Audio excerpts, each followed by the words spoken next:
Everyone, welcome to the channel the Vedic era. तो कल हमने लंघन तक ख़त्म कर दिया था। तो आज हम ब्रह्मण द्रव्य से स्टार्ट करेंगे। ठीक है, तो ब्रह्मण द्रव्य हमने पीछे ही पढ़े थे। सातवें देश से चलने फिरने वाले मृग, मछली और पक्षियों का विषैले शस्त्र से नहीं भेदा हुआ रोग रहित और युवावस्था का मांस ब्रह्मण कहा जाता है। तो ब्रह्मण किसे कहते हैं? जो सातवें देश से चलने फिरने वाले मृग, पक्षी और मछलियों का विषैला शस्त्र से नहीं भेदा हुआ रोग रहित होता है, युवावस्था का मांस ब्रह्मण कहा जाता है। तो जिनमें ये सारे कैरेक्टरिस्टिक होंगे उस युवा का मांस ब्रह्मण कहा जाएगा। तो यहाँ विमर्श में बताया गया है कि ब्रह्मण का अर्थ बढ़ाना होता है। शरीर में मांस की वृद्धि करनी हो अथवा मांस आदि धातुओं की वृद्धि करनी हो तो मांस का उपयोग करना चाहिए। कहते हैं कि मांस से मांस की वृद्धि होती है, तो यहाँ पे वही बात कही गई है कि मांस की वृद्धि करनी हो तो मांस का उपयोग करना चाहिए। ठीक है, क्योंकि शरीर के मांस और पशु पक्षियों के मांस का सामान्य है, कहा भी है। ठीक है, तो दोनों का मांस सामान्य होता है और मांस से मांस की वृद्धि होती है। तो विमर्श में ये चीज़ इंपॉर्टेंट हो गई। अब आता है ब्रह्मण के योग्य पुरुष। ब्रह्मण के योग्य पुरुष कौन कौन से हो गए? जो पुरुष क्षीण, शत, कृश, वृद्ध, दुर्बल, नित्य रास्ता चलने वाले, सर्वदा मैथुन करने वाले, नित्य मदपान करने वाले, उनको सदा और ग्रीष्म ऋतु में सभी को ब्रह्मण करना चाहिए।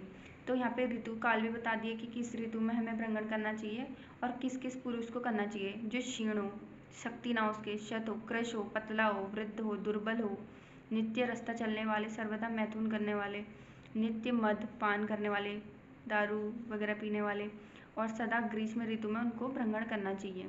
ठीक, अब यहाँ विमर्श में कहा गया है कि ग्रीष्म ऋतु में सामान्यतः सभी स्वस्थ पुरुषों के लिए ब्रह्मण करना आवश्यक है।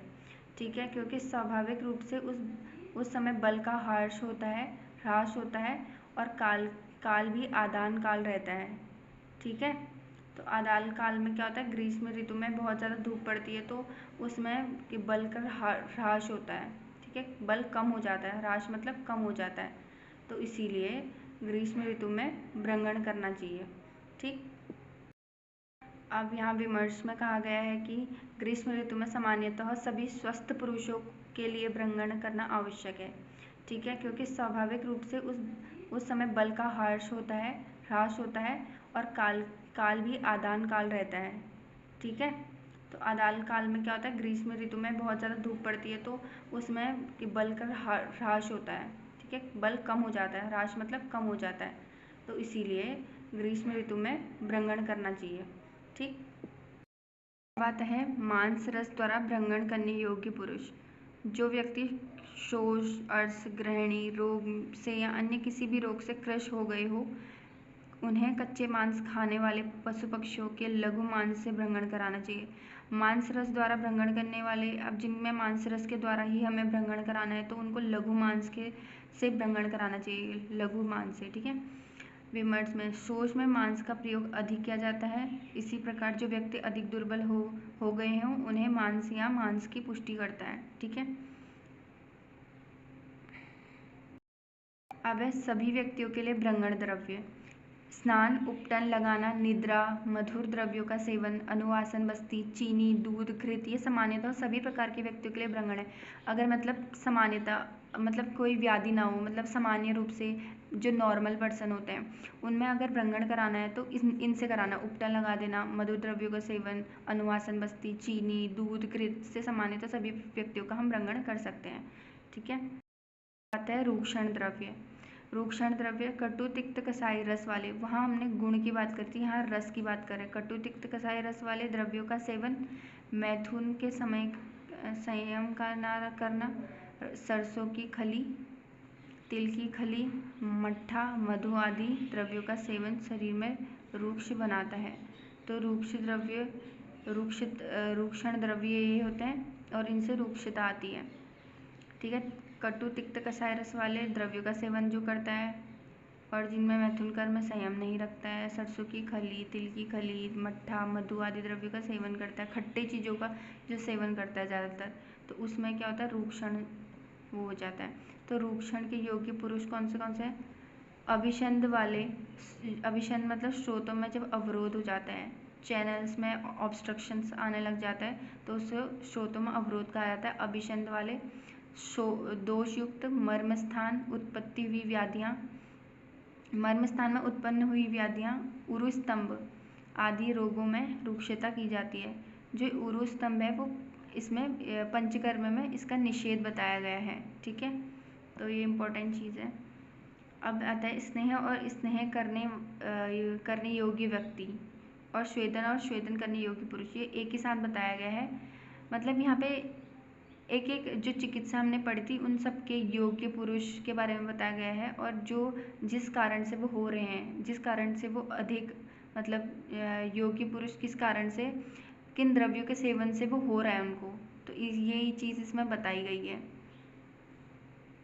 स्नेह और स्नेह करने वाले विस्तार पूर्वक क्रमशः सूत्र ये आचार्य चरक ने स्वेदन अध्याय में बताया गया है और स्नेहन अध्याय में बताया गया है, पहले ही बता चुके हैं। स्नेहन और स्वेदन, स्नेहन योग्य व्यक्ति, स्वेदन ये पहले के चैप्टर्स में हो चुका है, तो इसलिए यहाँ पे इसकी बात नहीं करी गई है। अब आता है स्तंभन जितने द्रव्य और द्रव में कुछ लोगों को डिफरेंस पता नहीं होगा, तो द्रव्य मतलब क्या होता है, जैसे ड्रग्स हो गए, जैसे हमारे पेड़ पौधे मतलब चूर्ण हो गया, कोई भी पिपली, हरी तक्की, ये सब द्रव्य हैं। द्रव क्या होता है, लिक्विड पार्ट द्रव होता है। तनु पतला, असर स्थिर और शरीर में शीतलता उत्पन्न करने और रस में स्वादु तिक्त कसाय है, वे सभी द्रव्य स्तंभन है। तो इन सभी द्रव्यों से स्तंभन होता है।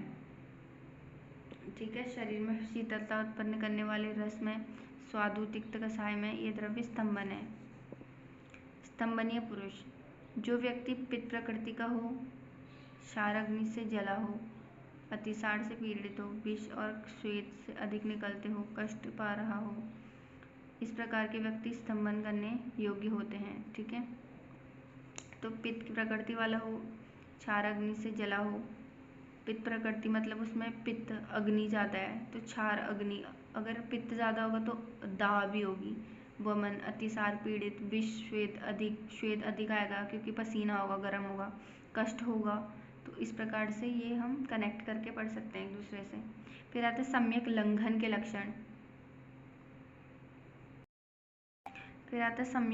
के लक्षण। अपान वायु, मूत्र तथा मल का त्याग उचित रूप से होता है। शरीर में लघुता, जब सम्यक लंघन हो जाएगा तो हमें कैसे पता चलेगा? अपान वायु मल मूत्र का त्याग उचित रूप से होगा, मल मूत्र अच्छे तरीके से निकलेंगे, शरीर में लघुता उत्पन्न होगी, लघुता का अनुभव होगा, हल्कापन महसूस होगा, हृदय, उद्गार, कंठ और मुख शुद्ध हो जाएगा, तंद्रा, थकान,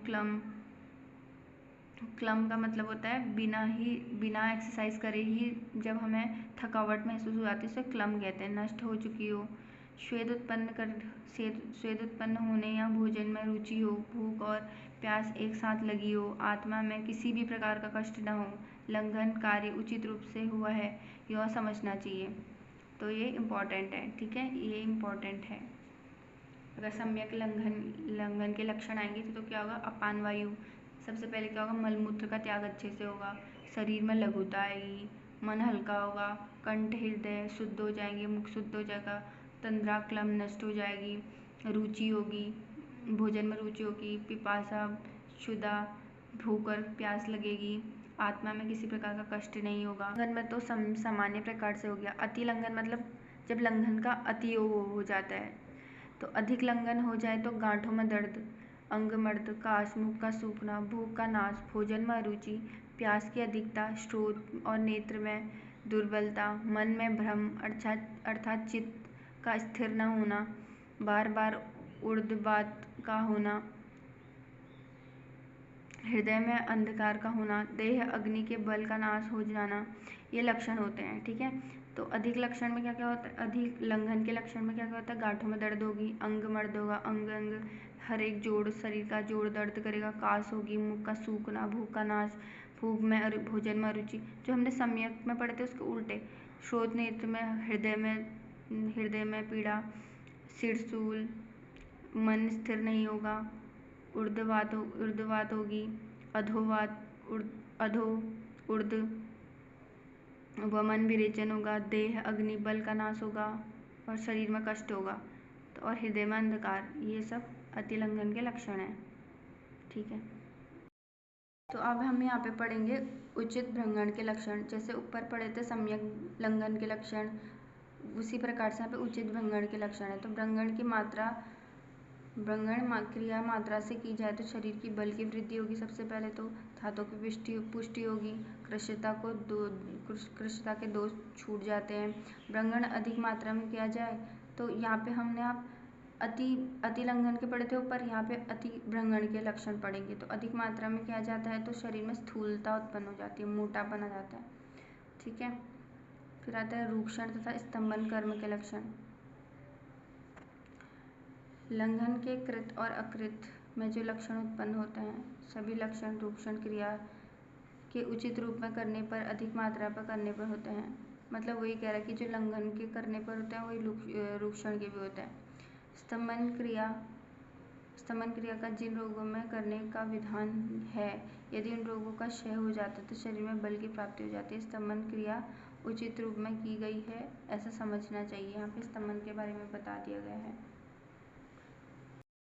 बात करते हैं स्तंभन के अतियोग का लक्षण। स्तंभन क्रिया यदि अधिक मात्रा में हो जाए तो शरीर में श्रावता, जकड़ाहट, मन में उद्वेग, अनुस्तंभ, हृदय की गतियों में रुकावट, मल की रुकावट होना ये लक्षण होते हैं। ठीक है, ये लक्षण स्तंभन के अतियोग का लक्षण हो गया।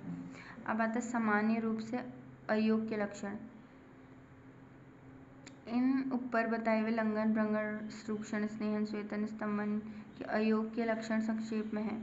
उन्होंने लंघन आदि औषधियों के साध्य धातु, साध्य और असाध्य, बाद में बात करेंगे इसकी। साध्य धातु मतलब जो अच्छी तरीके से सही हो जाते हैं, जो जल्दी सही हो जाते हैं, वो साध्य कहलाते हैं। दोषों की शांति ना हो और उनकी वृद्धि हो। ठीक है, तो ये सामान्य रूप से अयोग के लक्षण है, तो ये सभी की बात कर रहा है। फिर आता है षड्विधम चिकित्सा। षड्विधम चिकित्सा इन 6 लंघन आदि सभी रोगों की उचित चिकित्सा बताई है, जिनका प्रयोग मात्रा तथा काल के अनुसार किया जाए तो साध्य रोगों की चिकित्सा में प्रयोग सिद्ध हो सकता है। अगर कहा गया है कि इन छह चीज़ों से, इन 6 चिकित्सा बताई है, उनके अगर सही तरीके से उनका प्रयोग मात्रा की काल के अनुसार किया जाए तो वह साध्य रोग हो सकते हैं, साध्य हो सकता है, मतलब चिकित्सा साध्य हो सकती है और पेशेंट जो है जल्दी ठीक हो सकता है।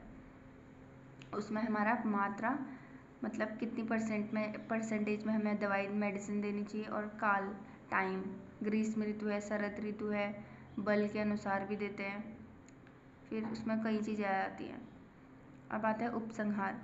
दोषों के संसर्ग अनेक प्रकार के होते हैं, इसलिए चिकित्सा की मिश्रित रूप से अनेक होती है, पर वह चिकित्सा 6 क्रियाओं का अतिक्रमण नहीं करती। अर्थात चिकित्सा के अनेक भेद होते हुए भी इन 6 के अंदर भी सबका समावेश हो जाता है। जिस प्रकार वात आदि दोष में संसर्ग विकल्प 63 या तम के भेद से असंख्य होता है, फिर भी वात, पित्त, कफ की 3 संख्या का अतिक्रमण नहीं कर पाते। तो उपसंहार में ऐसा कुछ खास नहीं है।